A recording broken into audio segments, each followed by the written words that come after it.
Assalamualaikum warahmatullahi wabarakatuh. Salam dan bahagia bagi Bapak Ibu Guru semua. Saya Siti Mutmainah, calon guru penggerak angkatan 10 Kota Pati. Di sini saya akan menjelaskan koneksi antar materi modul 1.1 dan 1.2 Filosofi Pendidikan Ki Hajar Dewantara dengan kaitannya dengan nilai dan peran guru penggerak. Ada 4 refleksi model.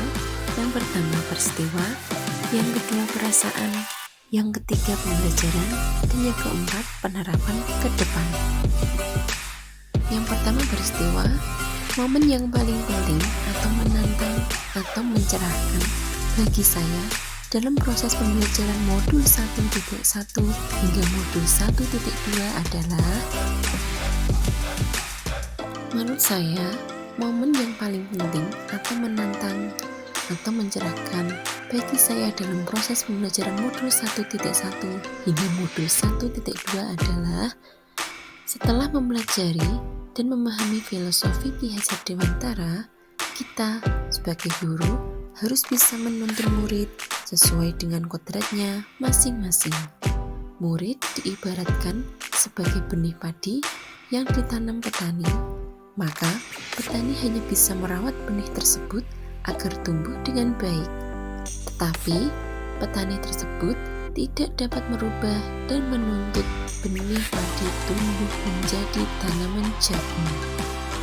Sehingga guru tidak bisa menuntut dan merubah kodrat anak, melainkan menuntun lakunya murid. Saya menyadari bahwa seorang guru penggerak tidak hanya bertugas mendidik murid saja, tetapi diharapkan dapat menjalani kelima peran guru penggerak. Yang pertama, sebagai pemimpin pembelajaran.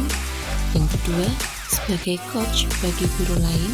Yang ketiga, mendorong untuk berkolaborasi. Yang keempat, mewujudkan kepemimpinan murid. Yang kelima, sebagai penggerak komunitas praktisi.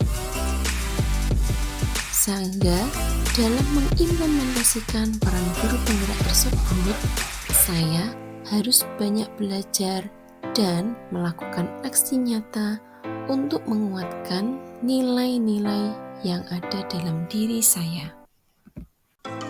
Kaitan antara modul 1.1 dan 1.2 yang saya pahami adalah kita harus memahami pemikiran Ki Hajar Dewantara tentang prinsip pendidikan yang menuntun untuk mengimplementasikan peran guru penggerak dalam pembelajaran. Untuk mewujudkan tujuan pendidikan, maka guru penggerak harus memiliki nilai di antaranya berpihak pada murid, reflektif, mandiri, kolaboratif, dan inovatif. Yang kedua adalah perasaan. Saat itu terjadi, saya merasa bagaikan tumbuhan yang diguyur hujan. Saya tidak lagi mengukur kemampuan siswa berdasarkan aspek kognitif saja, melainkan melihat dari semua aspek yang sesuai dengan karakteristik peserta didik.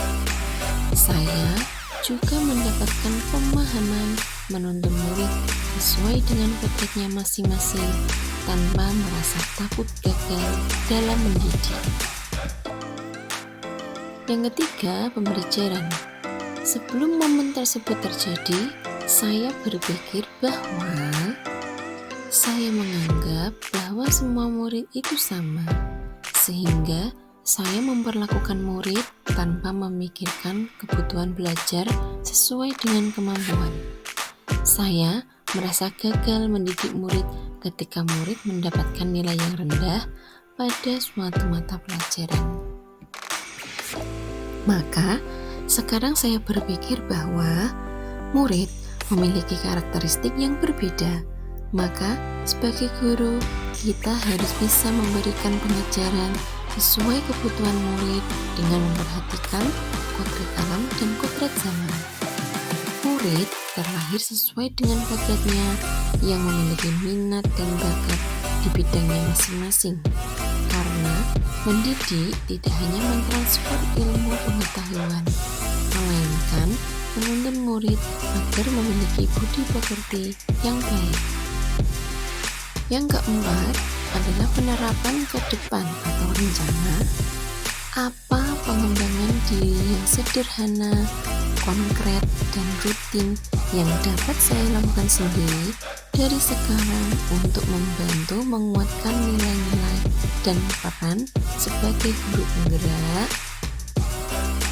Yang pertama, saya akan melakukan inovasi dalam pembelajaran yang melibatkan murid untuk berperan aktif sebagai subjek pembelajaran, bukan objek pembelajaran.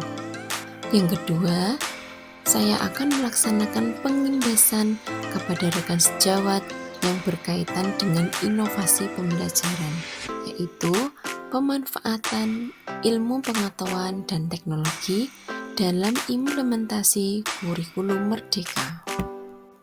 Terima kasih. Wassalamualaikum warahmatullahi wabarakatuh. Salam dan bahagia. Salam guru penggerak bagi Bapak Ibu guru semuanya.